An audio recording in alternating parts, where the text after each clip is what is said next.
Hey, friendo, Steve here. And Larson. And welcome back to Going in Raw, the only pro wrestling podcast you need to be listening to right here at youtube.com/Steve and Larson. Available wherever podcasts can be found. And, of course, taped live at the Twitch at twitch.tv/Steve and Larson. Of course, NXT in your house. Here's your latest Slam Jam. We're going to be doing predictions this coming Sunday. I'm sorry, we're going to be doing live reactions this coming Sunday to In Your House. You, me, the Enforcer. That'll be a lot of fun. This Saturday, June the 12th at 3 p.m. Pacific. Impact is I think it's probably closer to 4 or 5. What I was going to say is Amped Up Wrestling down there in Los Angeles. Yes. If you're in the LA area, check out some pro wrestling. Amped Up Wrestling. Caljack is going to be fighting there, and the Enforcer is going to be walking him to the ring with Big Red, the Big Red title. It's in his hands, as you can check it out on the Instagram at Steven Larson. And if you want your picture taken with Big Red and the Enforcer, head over to Amped Up Wrestling.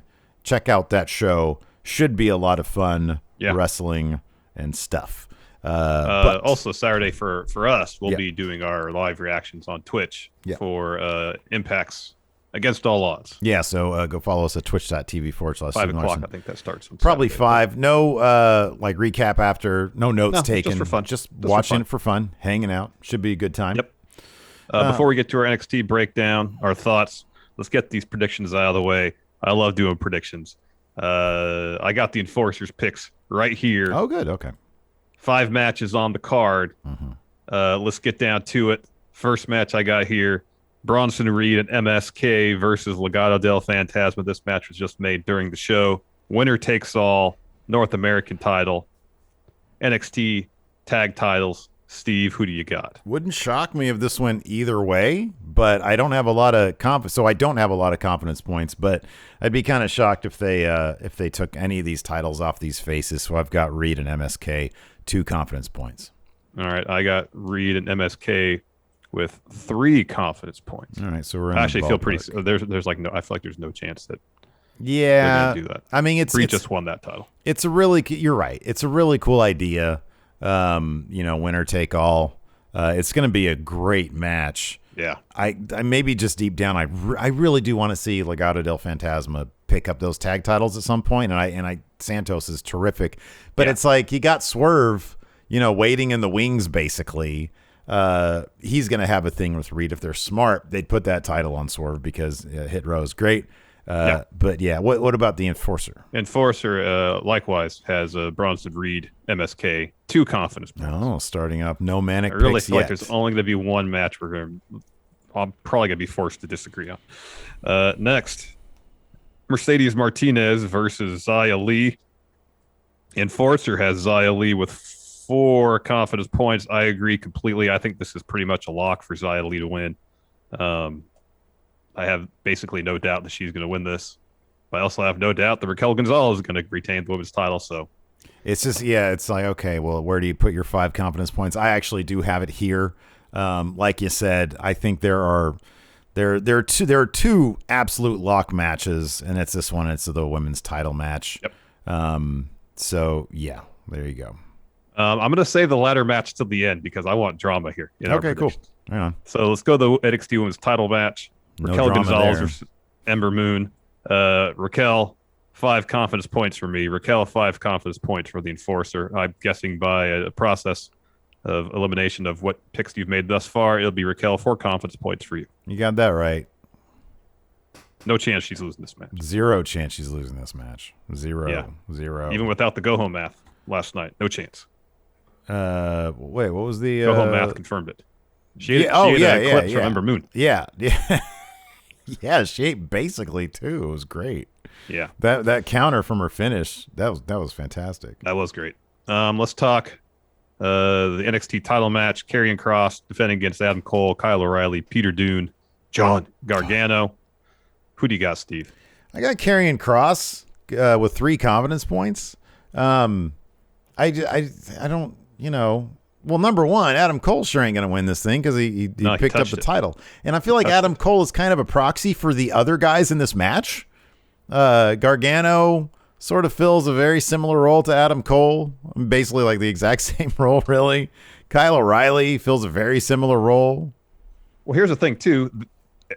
Everybody else is kind of paired off already. Of course, you have Cole and Kyle O'Reilly. They're going to feud after this. And, we saw a .com exclusive of the way brawling with Pete Dunne and Oni. Yeah, you had entirely Austin Theory possible and Lorcan that in feud this continues episode, afterwards. That leaves Karrion Kross holding on to that title. Yeah. I got Karrion Kross with 2. Yeah. I got 3 confidence points on that one. All right, man. The $1 million championship is being brought back to NXT. God, I hope they make this a thing. Like a bit more than the FTW title is in AEW, where it was like defended one time. I'd love to see this defended by a bunch of that sort of, Swerve. I could see maybe even Swerve getting in the, the $1 million title in Hit Row would be great. That'd be fantastic. That would be great.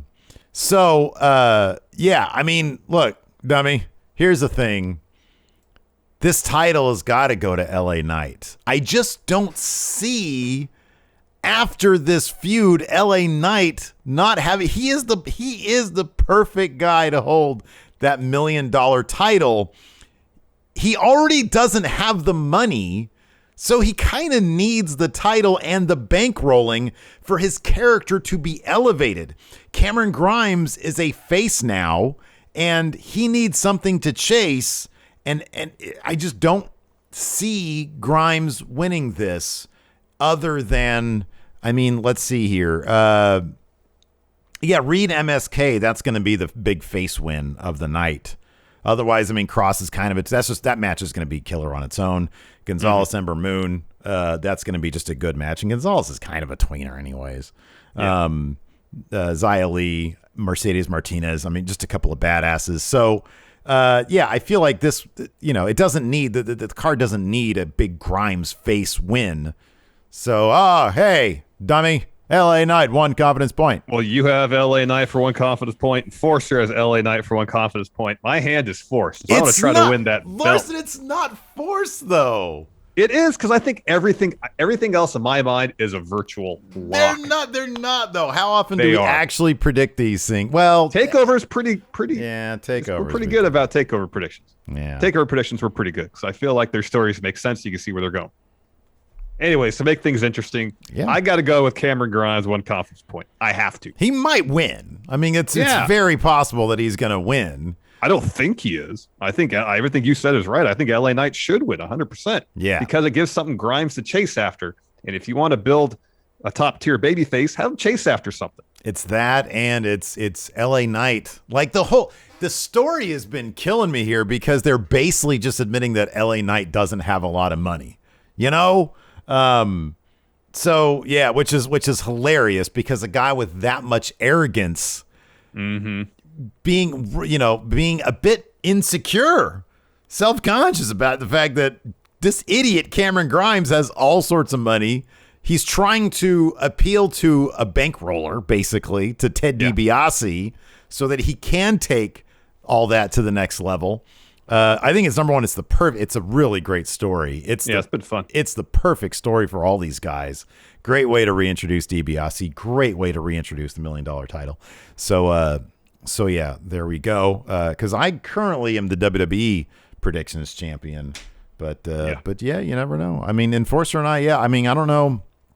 Again, Enforcer and I, he's the current trios champion. He's got Big Red right there, which we still have to discuss if Big Red's going to end up being our new trios title. Our new trios title.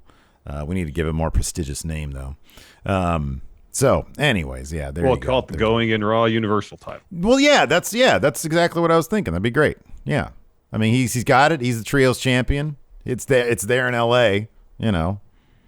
So, and it's defended every pay-per-view. Yep. All right. Anyways, let's talk NXT now. Fun show. Solid go home to In Your House. We had a couple slam jams, which was my favorite thing. I thought that they did a decent job promoting the show for Sunday. No Sid though. I feel like if you're gonna promote In Your House, you got to have Sid. Well, he might be the big surprise to just show up, dude. Maybe Sid will be there to help Cameron Grimes win that $1 million title. I love that in your head now. Sid has become synonymous with In Your House. With In Your House. He might have been on like 2 shows, but in my mind, it was probably on more than that. He was probably like Sid is just the epitome of that particular era of WWE. Yeah, like 96, 97. It's just Sid. Yeah, I know. Yeah, it is exactly. I'm trying to think. I mean, was there anything that like stood out in terms of? I mean, story development. Yeah, I mean, Poppy showed up. No, I mean everything here was just kind of setting up things at Takeover. I feel like more than anything else. Mm-hmm. Yeah. You know, as a go home show, it did its part, in putting forth, you know, what they need, the final story beats going to the pay per view and getting you hyped for the show. I mean, I don't feel like there's going to be a whole lot of surprises at Takeover. But you know, they always deliver in terms of the action. So there is the chance. Oh my gosh, your door's opening behind you. I know, it's my wife. She wants some chocolate. I told her I have some chocolate. Crap, where did I put it? Idiot. I had. It's in here. Oh, it's over here. I want some chocolate. Give me food. There you go. Both of them. Bye, Lace. Bye. Close my door. Oh no, you left the dog in here. Oh my goodness. I'm gonna cut all this stuff out. Why? Okay, so all these matches, talking about surprises, all these matches.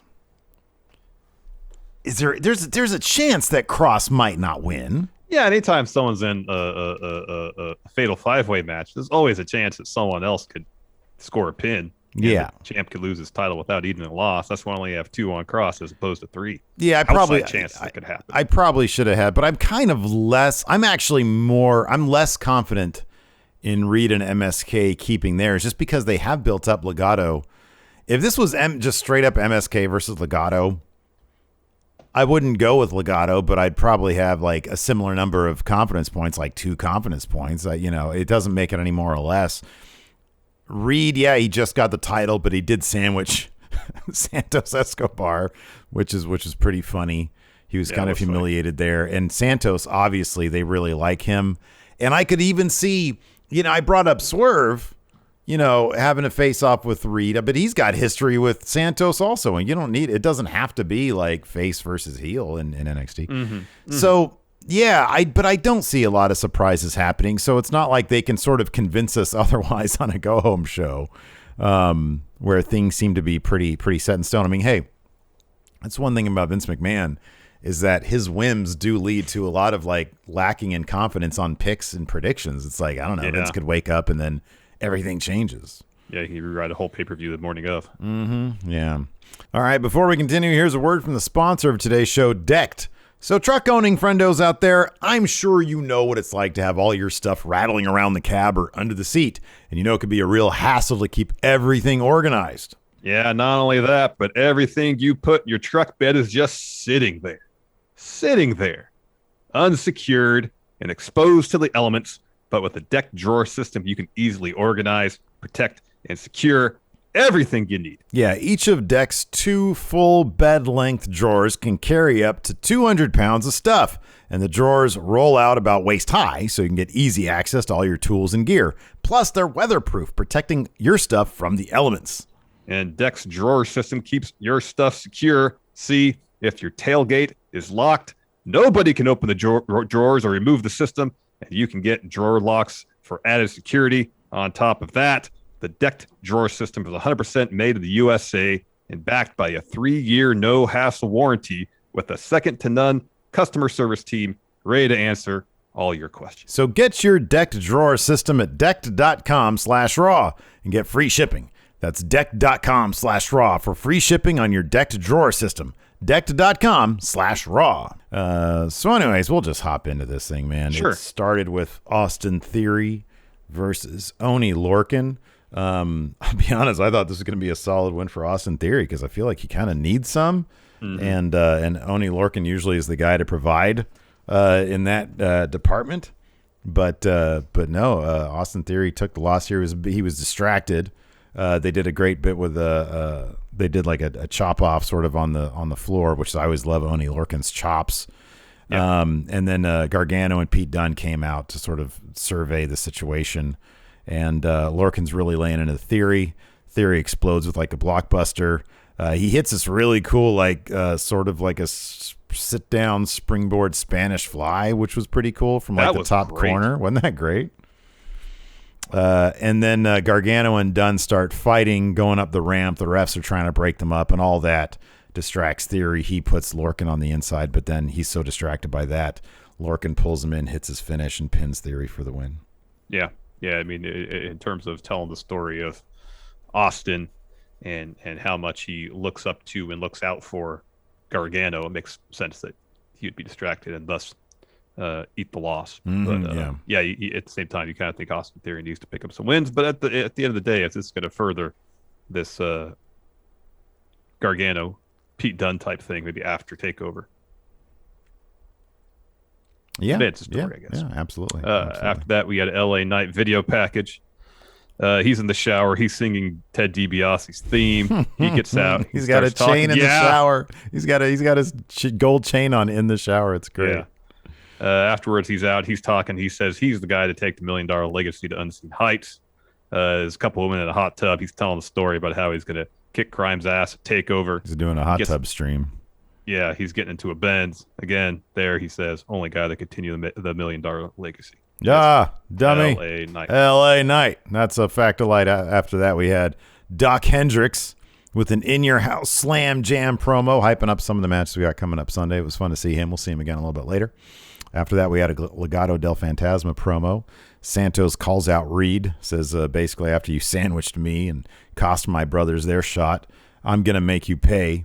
But he's like immediately interrupted by Bronson Reed, who's all, no. He says, after I squished you last week, oh, by the way, let's roll that footage. And they show him sandwiching him. It was pretty great. He says he definitely had to clean your pants out, insinuating, hey, there's your Sid in your house moment. Sid crapping his pants. Yeah. He says Santos gets pretty pissed off about that. Says, fine, come in the ring and let's do it again. Or he says, try it again. Reed says, okay. He charges down. It's funny because MSK run out to even the odds, but given that when Reed came down, Legado started to back up. It's not like they were really necessary. Not really. But Legado leave the ring. Santos then challenges them to a winner-take-all match, and they say, fine. And he says, fine. And they say, fine. And then it gets awkward, and Wesley says, hey, can we just roll that footage of him getting sandwiched again? And then as they're doing that, Hit Row shows up for Swerve's match against Killian Dain. Swerve stares down Santos, stares down Reed. They leave, and Swerve has his match against Killian Dain. Yep. Dain has the advantage early on in that bout. Top Dollar distracts Dain. Swerve attacks him from behind. That instance, Dain manages to make a comeback. Later on, B-Fab distracts Dain, and that allows Swerve to really start putting offense together. He's got control of the match until Dain catches a kick from him. They're trading strikes. Dain clobbers Swerve in the corner, takes it down with a huge clothesline fun splash. That gets him 2. Later on, Dain slams Swerve, hits the senton. He's looking for the Vader bomb. This time, Ashanti distracts him. Drake Maverick takes out Ashanti with a somersault senton off the ring steps. And then Top Dollar hits Maverick with the DVD on the apron. He starts walking up the ring steps.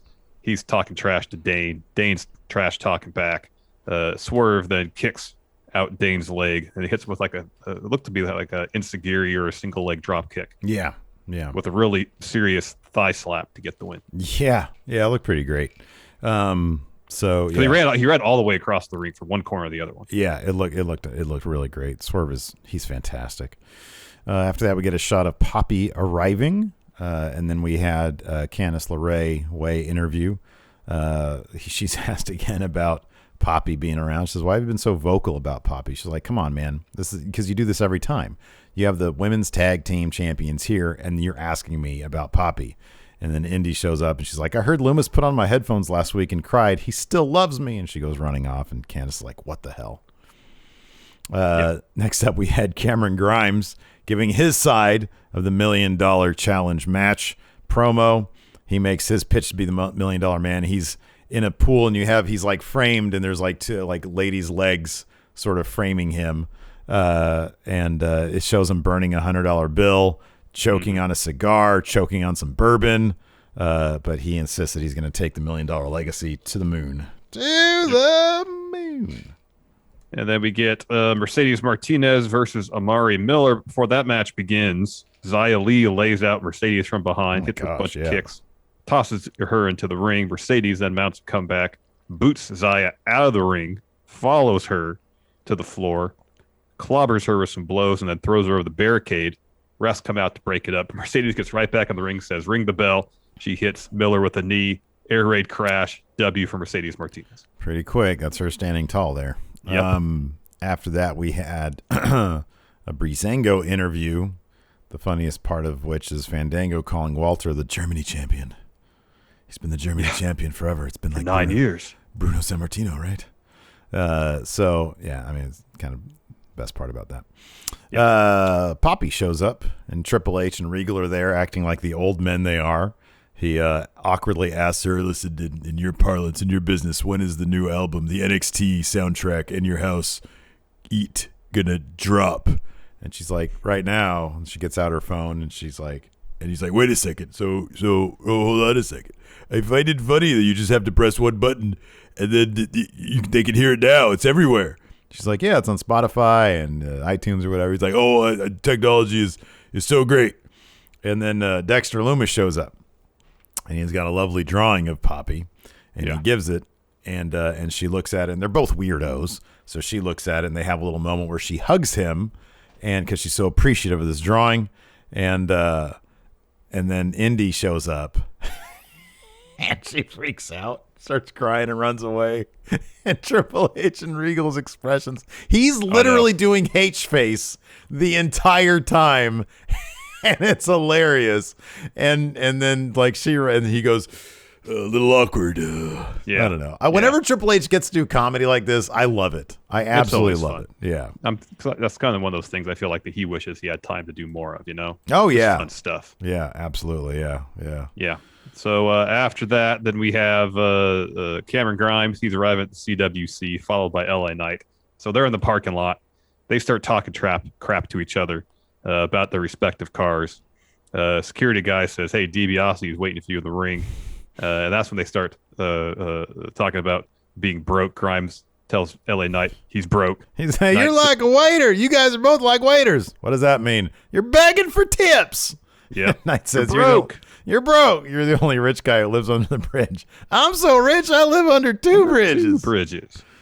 So in the ring, DiBiase is telling Grimes and Knight that in the ring before he's in the ring with them for a priceless announcement. Meanwhile, Grimes and Knight are bickering as they're making their way to the ramp.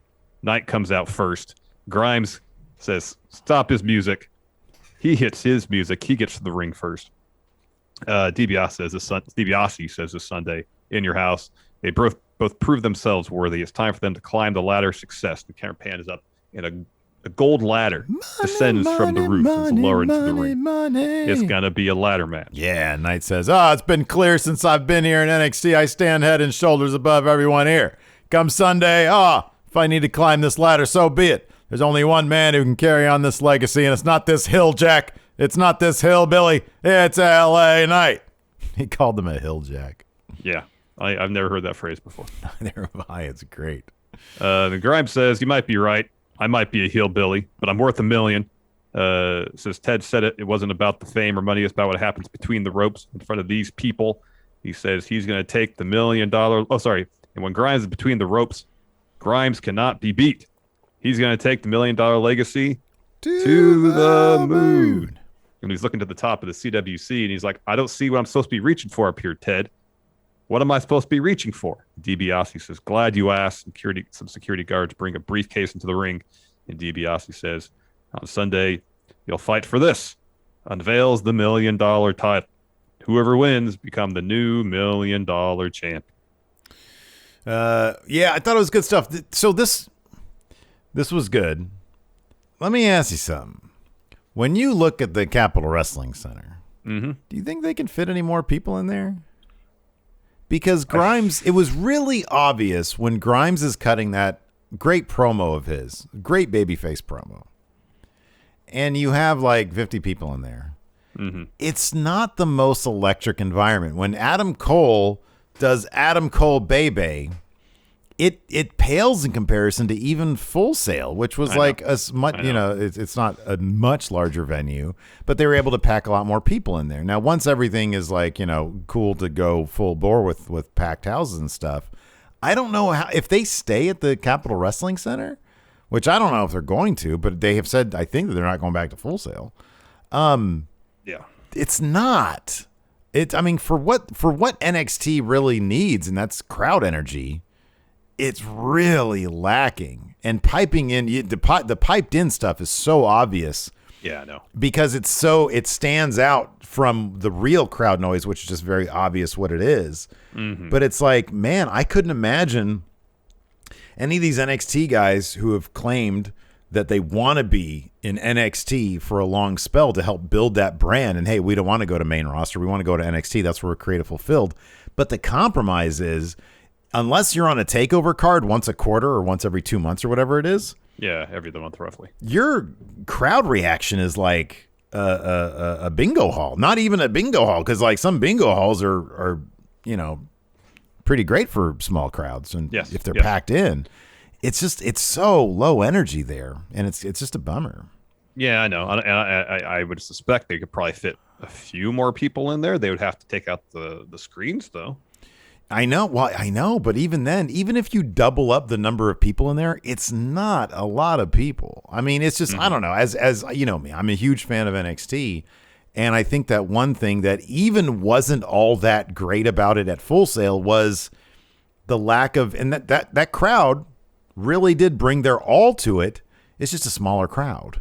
And I don't know. I just feel like, man, it'd be nice if there was that element to it in terms of adding some excitement to it. I know. I mean, it's obviously the thing that's missing from the Thunderdome stuff. But, with an NXT crowd, you'd feel it's going to be a bit more energetic just because by virtue of what the product is. But yeah. I don't know how many more people they could potentially fit in there, but I agree with you. Especially at the end when Adam Cole does the Adam Cole baby, you can barely hear anybody else saying it. You can obviously hear the Adam Cole chants at the end. Yeah. Clear as day, but the Adam Cole baby, you can barely hear. After that, we get a quick shot of Kyle O'Reilly and Karrion Kross brawling backstage. That's being broken up. Regal runs in and just goes, "There'll be no more of this. No more. I got a lot of problems with you people. War games." After that, we get a Everrise promo saying they'll be hosting the pre-show. At first, I thought when they said hosting, I was like, oh, cool, they're going to host in your house? No, the pre-show. No, they're just going to be doing probably their own thing on did they say, is this going to be on like Peacock? It's probably going to be on their own. Instagram Live or something like that. Instagram Live, yeah. They're great, though. They're hilarious. Yeah, they are funny. After that, we had grizzled young veterans taking on August Gray and Ikemen Jiro, I think. Jiro, yeah. Jiro. I love this blazer he wrestled in. That was great. I love that he wrestled in a blazer. I had heard about this guy, but I hadn't really seen him wrestle at all. Same. But he's good, though. I thought that was terrific. And he is really good, like the creativity. Yeah, that kind of, I guess, slingshot Rana he did using his shins and his knees rather than his feet was pretty cool. It was pretty cool, yeah. So anyways, Grizzled Young Veterans are attacking Jiro's knee, and then Thatcher and Ciampa walk down ringside, just have a seat in a couple chairs. Jiro gets a tag to August Gray. He goes on a bit of a run, goes for what looks to be some sort of kill switch type move. Drake escapes that, hits him with the clothesline. Grizzled Young Veterans hit Ticket to Mayhem to get the win. It was a pretty quick bout. Gibson grabs the mic. Do you want to take this? Because you love doing your Zach Gibson. Whoa, what? You missed his promo? Oh, whoa, crap. What were you doing? It was right after the match. I don't know. Oh, my gosh. I guess I have to do it then. So Gibson says they're done with Ciampa and Thatcher. See, I tried to do it right there. Oh, can you do your best? I can't, dude. Yet they're lingering like a bad smell. Oh, why did I? This breaks my heart that I missed. How did I miss this? We have to go back and watch it when we're done. It says Grizzly Young Veterans are there for the tag titles. They're already proven they're better than Ciampa and Thatcher. Ciampa has a mic sitting under his chair. He grabs that, says, you guys just don't get it. You're not getting a tag title shot unless you go through us. Gibson says, you're not listening. At that point, Ciampa and Thatcher stand up and throw their chairs toward the ring. And Gibson says, all right, enough. If it's a scrap you want, then it's a scrap you get. But I promise you won't enjoy it. Next week, let's dispel with all like all the rules. Tornado tag match. Ciampa says there's 3 things you should know about us. We love tornadoes. We don't need tags, and we don't have to wait till next week. They run into the ring. Grizzled young veterans can't get out of there fast enough. And then Thatcher says he's going to enjoy breaking their limbs next week. I am brokenhearted. I could tell. I can't believe I am a man. Why? It's It's almost as if you didn't even watch NXT, Steve. You missed the Zach Gibson promo. I know. Like, why bother at this point? Well, the LA Knight stuff and Grime stuff is I really love, but God, that breaks my heart. Yeah, I don't know because the next thing I have here is Bob Fish working out. Is that right? Yeah, that was after a commercial break, wasn't it? Dude, yeah, I don't know what happened. Boy, I mean, I watched it last night before Loki, and yeah, oh boy. Did you watch it live, or did you fast forward? No, I was fast forwarding it. I watched the Ticket to Mayhem. I got that in my notes here, and then evidently I just started jamming that 30-second ahead button. I guess so. Wow, match is over. Fast forward we go. Like when they were out on the ramp coming down, I figured that'd be the thing, but then. Yeah, I mean, I know Thatcher and Ciampa are out there. I got that here in the notes. I guess that just in my mind that just resolved itself. I don't know. Maybe somebody probably interrupted me or something. It's probably Lacey.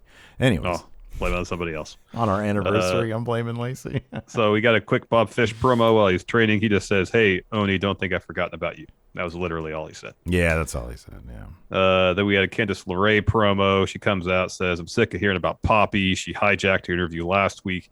And this week, she stole Indy's man. Everybody knows Index is a thing. And because of you, Indy is devastated and ran out." She says Poppy has 2 options. They can do this the easy way, come out here and face her, or the hard way. And she can give Poppy a proper introduction to the NXT parking lot. I like that they're making that essentially a danger zone. Oh, that was my favorite line from last night, given that I missed Gibson's promo. There's no law in the NXT parking lot. Yes. Yeah. I love it because that goes back years. That goes back years. Yes. So Poppy shows up on the ramp. She just says, "I don't wrestle, but I know someone who does." Oof. EO's music hits. She's back. She hits the ring, hits Candice with a 619 and a springboard dropkick. This is going to be a killer match. This is going to be, if they go out at one. I guess the question is it going to be a Candice EO feud? Or they're going to resume that feud because that feud goes back for a ways, or is EO going to find herself a tag partner and go after those tag titles? Who do you think it could be? I don't know. It could be. I don't know if they would do this. I don't know. So, like, Shotzi Blackheart responded to a fan on Twitter who asked if she was injured. And I know in kayfabe she's injured because of the beatdown of Raquel Gonzalez, but Shotzi just responded with, "Yup." Yeah. Oh, Saray. Could be Saray, huh? Oh, yeah. Zoe Jeremy, thank you. Forgot about Saray. Oh, my God. That'd be good. Holy wow. I know. Did you mention the Doc Hendricks Takeover promo from before? Because there's 2 of them in the last night. I mentioned the first one, the Slam Jam. Michael P.S. Hayes using the Doc Hendricks name again to hype up In Your House. I know, it was awesome. Not quite Sid, but, it'll have to do. Got another Slam Jam. In Your House, Slam Jam. So then, during commercial break, we had Raquel. Wait, why did I have during commercial? This happened on screen. Raquel stared down EO backstage. And then we had Dakota Kai versus Ember Moon. Maybe when they came back from commercial, they showed that it happened during commercial break. Yeah, we had Dakota Kai versus Ember Moon. Ember Moon is so damn good. I say this every time we get an Ember Moon match. But, oh, my God. If they could just nail her sort of character, maybe. Well, I think her character work stuff since she's come back has been really solid. I think it's her promos are way better than they ever were. I think it's solid, but like for them to consider her for like a title run, it's got to be like sort of next level. You know what I mean? Like I understand, but man, in terms of just her wrestling, she is like one of the best WWE has. That somersault stunner she did early on this match was incredible. Was fantastic. was absolutely fantastic. I love when people start adding new stuff to their repertoire instead of just getting their shit in. The usual stuff off, yeah. Yeah. So at one point Dakota Kai hits. I love that. She hits like a crossroads, which is the same thing as a lights out. And Beth Phoenix says, "Oh, it was almost lights out for Ember Moon." There, I like the reference. That was cool. Yeah. That was cool. And then so Ember drops on the outside, sort of lays into Raquel, who's like trying to attack her. Mm-hmm. She chucks Dakota Kai to the outside, hits a suicide dive on both of them, looks for an eclipse on the back on the inside of the ring on Dakota Kai because she has her ready for it. Raquel ends up booting her off the top for the DQ finish after the match. Raquel and Dakota Kai both attack. Ember's able to boot Kai out of the ring while Raquel goes up for her finish, but Ember counters that by sort of giving her a modified eclipse from that on her way down, then goes up, hits another eclipse, or hits an actual eclipse, I should say, then drapes the title over Raquel and walks out. Good stuff. Yeah, really good stuff. Then we get a Karrion Kross promo. It says everybody will be afforded a chance to be face-to-face with him tonight. Essentially says you have to wait till Sunday to have a face-off with me. Purpose says they're stupid if they don't take him out. Mm-hmm. Now it's your opportunity to show the world what you can do. Mm-hmm. Go to commercial, we come back. Regal is yelling at Kross, "I'm the GM. I run NXT. I've seen enough, and this isn't happening." And then Kross snatches the mic from his hand, says, "Regal, you don't run NXT. The show has been out of control for a long time. Now you're in my world." That's totally true, too. Like, he had him on that point. I'm not leaving the ring till my opponents come out here and face me. So Kyle O'Reilly's out first. He's talking about how Adam Cole obviously got under Karrion Kross's skin. Yeah, he calls him insecure because he knows it's only a matter of time before someone like Kyle O'Reilly takes the belt from him. John Gargano's out next. He stands on the commentary booth. He says, "Are you going to let a guy wearing a jean jacket talk to you like that? Everyone knows you're not Johnny Takeover. You're not my league.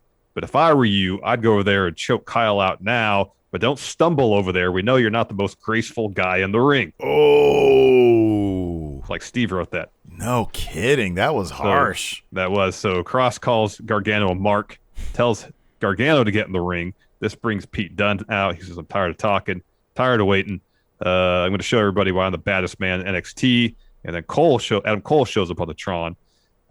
He says, "You think I'm going to get in the ring after I embarrassed all you last week? You got another thing coming." Says Kross is a moron. You call yourself the champ. You think you're unbeatable. Pretty sure I beat you last week when I verbally annihilated you and you didn't do jack. Says Kross, you try to convince everyone you're a tough guy because you want to fight all four of them. Truth is, the idea of facing Adam Cole 1-1 has you shaking in your boots, and I don't blame you. He says he doesn't have to beat him to be the champ. He can pin anybody else he's pretty much already beat. He says he'll show Kross that his reign has been a fat disappointment. So he leaves. O'Reilly says Cole is too much of a bitch to be there and to kick things off, but that's not him. And then Karrion Kross says, "Yeah, who are you?" That was good. O'Reilly slaps him. Brawl breaks out. Kross suplexes everybody, basically, security, other wrestlers. Eventually, security gets their hands on Karrion Kross, hold him up, and then Gargano and Dunne and O'Reilly to start laying it into him with shots. O'Reilly then takes out Gargano and Dunne. This allows Kross to hit O'Reilly from the behind with the forearm. So Kross is holding the title up. Adam Cole comes in, super kicks him. It was framed well. We just see Adam Cole's foot comes in and land right at the side of Kross hadn't like, because Kross looked like his eyes darted back really quickly just to sort of get a sense of where Cole was to take his super kick. If he hadn't done that, this would have been like a lot more shocking because, man, it just like dunk out of nowhere. I know. Yeah, it was great. It's another super kick, last shot, holds the belt up as the show goes off the air. Unfortunately, means Adam Cole is certainly not winning on Sunday. Definitely not winning. But crowd was behind him 100%. Oh, crowd yeah. was chanting Adam Cole. Absolutely. I mean, he'd be the guy, like, if this hadn't had, he'd be the guy that I would think they'd put that title back on because he's been hot since he's come back. I mean, being gone for 2 months is gonna help things. I know. But yeah, good stuff. Let's go ahead and answer some questions. I have a thread right here on the Patreon for NXT questions. And I just want to give you guys a reminder. Our Patreon has all sorts of reward tiers, including Friendo Club TV at $5 a month, which really goes a long way towards helping Going In Raw. You get access to 3 bonus streams. The VOD is available afterwards. We do some GTA on Fridays. We do some Ask Steven Larson where we don't talk wrestling at all. And then we do talk wrestling during Power Rank on Tuesdays. So be sure to check that out. It's a great way to support the show. And we do these these QA threads there as well. And then, of course, in our live chat here on Twitch, we've got some questions as well. Let's see here. I got one here from Edub. He says, I could see Roderick Strong interfering in the ladder match just to stick it to Cameron Grimes. Wasn't that Roderick Strong's last match in NXT was against Cameron Grimes? Oh, yeah. It'd be interesting to see where Roderick Strong is. I still think that, I don't know if he's going to... He should be in a tag team with Bob Fish. Chris Rappersod. Will Kross pull a Roman Reigns and stack and pin all 4 guys in the match? Probably not. No, that's a lot of... You don't want to bury your entire main event scene right there. No, you don't want to do that. Where was I? Sorry, I'm on the wrong screen here. Metal Nerve says we need Shawn Michaels ziplining off the house too. That'd be great. That'd be awesome. That'd be great. Who could forget the classic In Your House where he did the zip line down for his WrestleMania main event. Alex Foster said, what other superstars would you like to see Malcolm Bivens interact with? He says Walter, because he claims he can chokeslam Walter. Yeah, where's Bivens and Tyler Russ been? I don't know. The heck? I don't know. I thought they were doing something interesting there. I know, me too. I know, yeah. They just dropped that whole thing. I don't get it. Organ Grinder says, so I had some double stuffed Oreos the other day. Yeah. Dear God, it's just too much. Oh, no, it's great. It's the perfect amount. Now, once you get into most stuff and I forget the other one, then it gets too much. But double stuff that is too much. Perfect. A whole sleeve. Anthony R. says, it's going to be 11 years to the day since the debut of the Nexus.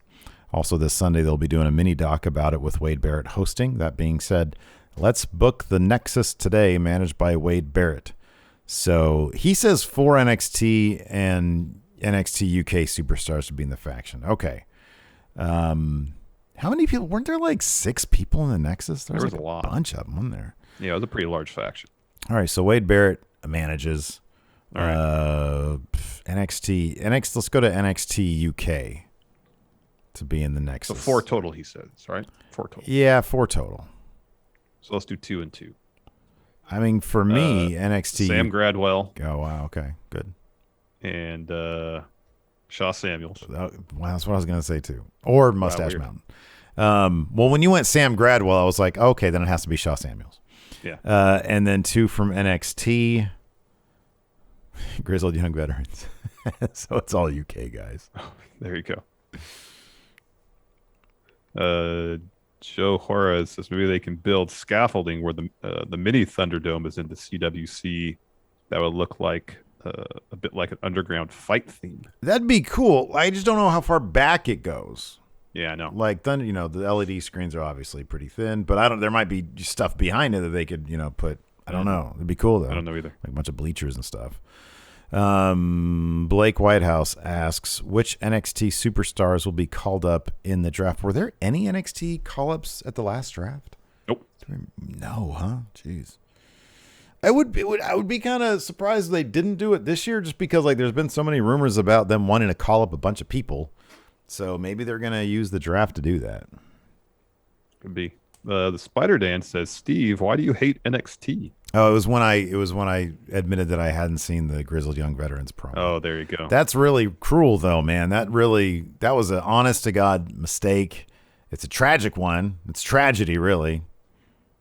Well, it's one that can be rectified. You just have to go back and watch immediately, right? As soon as we're done here, popping it on. Everything else on pause in your life. You got to go and watch that promo. Well, yeah, absolutely. Frederick the Dino, Tommy N during his stream, the NXT parking lot is dangerous. Don't go there. Don't go there. But they might ask me to come back. Cameron asks, Austin Theory is one of his favorite things about NXT right now. Who'd you like to see him feud with? Who do you want to see him feud with to sort of take him to that next level? Because I feel like he needs to start getting some wins. And then eventually, 2 Eventually, years he from has now. to, 2 years eventually from he now. has to have a feud with Gargano, which 2 he years comes out from on top of. Yeah. Ciampa. He has to get through Ciampa before he get to Gargano. Oh, that's good. Yeah, oh, that's good. That's good. I like that. That's good. Snake Sosa, NXT is just great. They have so many interconnecting moments, even as small, like the stare down of Io and Raquel that tell its own story, but helps lead one segment to another. They don't waste a second that they have. No, they're really good about efficiency. Yeah. The pacing of that show really needs to be something main roster should take into consideration because it feels like a moving entity. I mean, the one thing, AEW is such a completely different show. It really is a wonderful throwback to WCW. It feels wide open. They have bigger crowds. NXT really does. Like, so much of the elements of NXT I want to see incorporated in the future of mainstream wrestling, because they have so many things down right. And they find very clever ways to throw back to history, which I wonder if that is the legacy of the Wednesday Night Wars. Is when AEW came around, you saw NXT start to take themselves a little less seriously and throw back a little bit more the way AEW does. And I love that they did, when they brought back the In Your House pay-per-view in the first place, now you got the $1 million title. I do feel like that was influenced by what AEW is doing, throwing back, to the history of wrestling. And I'm very appreciative of that because I think it adds to NXT quite a bit. White Brownie, should the chase after the tag titles should Io chase after the tag titles in the meantime, then later challenge Raquel for a send-off match? I mean, who's to say that Io's going anywhere anytime soon? She could be sticking around NXT. We don't know who's on the short list to get called up, if anybody is. Yeah. So they need to find a way. And I feel like they might be getting there now that there's some longevity with Ciampa and Thatcher as a team. I feel like Ciampa does have a little bit. He feels less directionless now. Yeah. That him and Thatcher are more a solid thing. They're in a solid thing with Grizzled Young Veterans. But they do need to really figure out. And even Cole, he was gone for 2 months. And I don't know what he's going to do after this title match, but he does feel more vital now. Well, what he'll do is resume his feud with Kyle O'Reilly. Probably. You're probably right about that. Carlos asks, if your task is to put over Cameron Grimes when he gets called up, would you do it as a comedic heel act or a babyface with great comedic timing? Probably the babyface, because I feel like far too often comedic heels are booked cowardly. Yeah. And I feel like he needs to get some wins, clean wins. That was the great thing about him, is that when he was a heel, when he sort of debuted, he was getting solid wins. Like that Caven was devastating. I know. But on the main roster, if you're a comedic heel, you're probably also a cowardly heel. Yeah. I don't disagree with that. Yeah. Let's see here. Organ Grinder says, come up with an insect-based gimmick for a wrestler that doesn't infringe on anything, including Mothman. Has anybody ever done a mosquito gimmick? Mosquitoes are terrible. They're awful. Can't stand them. I can't stand them. Can't stand them. So total, a heel mosquito. Like the ultimate heel. Yeah. Maybe ever have a cockroach gimmick? Oh. The thing is, like cockroaches can pretty much withstand anything. Wouldn't that be like a faction though? Whenever you see one, there's like a bunch come spilling out the wall. If you think of shitty apartments in movies. Yeah. You see one, there's probably thousands in the wall. Yeah. Oh. Let's see here. We sort of talked about that already. This is a good question. Moses opposes. Let's assume. Oh, Gregory Fael also has kind of a question like this. Moses opposes asks, though, who should be the first $1 million belt holder that isn't Grimes or Knight? Let's say that it should be Swerve Scott. Yeah, Swerve's good. Swerve good Scott. Call. Swerve's a good call. And then Gregory has a question. What other title like the $1 Million Belt would you want to see return and be defended, and who should win it back first? Like, I wouldn't want to see $1 million title in the same promotion as another gimmick title from the past. I think that's too much. Yeah, I think one's enough. But, like, AEW has the FTW title. It's never defended. I don't want to see them do that with another title. You know, like, oh, somebody finds the WCW TV title. Someone needs a TV title. Might call the TV title. Mm-hmm. There you go. That's what we need. Somebody digs the old WCW TV title out of the TV trash. Title out, yeah. Night by night this afternoon, you noticed a group of 5 beavers outside playing basketball. However, one of them was clearly being left out to avoid uneven teams, and they weren't rotating him into the game at all. You unfortunately have other things to do, but you'd like to find another player so they can include the 5th beaver. What NXT superstar do you ask to come over so they can have a proper game of 3-on-3?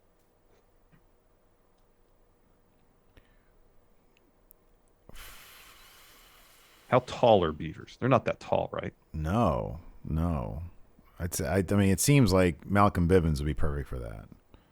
I could see him in a game of basketball with a bunch of beavers, you know, and they school him. They ball him up, crossing him over. Just breaking his ankles left and right. And he gets pissed off because he just got humiliated by a bunch of basketball playing beavers. Yeah. My goodness. This is a pretty easy question to answer. Joe Brown, you guys win a competition to visit England for a day. Which NXT superstar would be the best tour guide?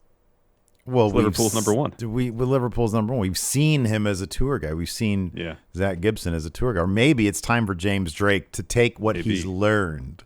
That's true. And then be tour guide. Lead his own tour. Yeah. Joe says, love you guys. Been watching for years.